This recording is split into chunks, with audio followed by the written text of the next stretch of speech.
3 years after the beginning of the pandemic, masking guidelines have eased and day-to-day activities for most Americans have returned to normal. But new variants continue to circulate. And as KENS 5 reporter Jeremy Baker reports, now is not the time to let your guard down.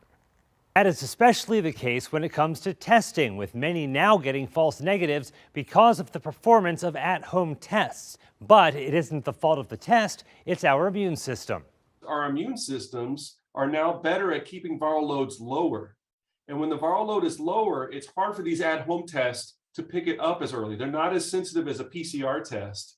And with the lower viral loads from our immune response, you sometimes see very light positive or early false negative tests. XBB.1.5 is the latest variant circulating across the country and is responsible for about 80% of current infections. It is yet another Omicron subvariant and is the most transmissible variant since the beginning of the COVID pandemic.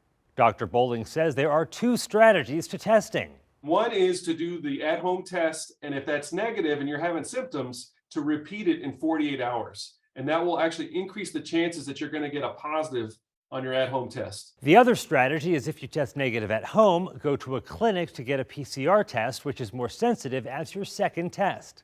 You have to be careful with how you use these at-home tests because you could get a false negative, and that's what you would be worried about. Dr. Bowling also says to wait for the entire 15 minutes of the test to see if the positive line appears, because with lower viral loads, that line indicating infection could show up several minutes later, unlike earlier in the pandemic. Jeremy Baker, KENS 5.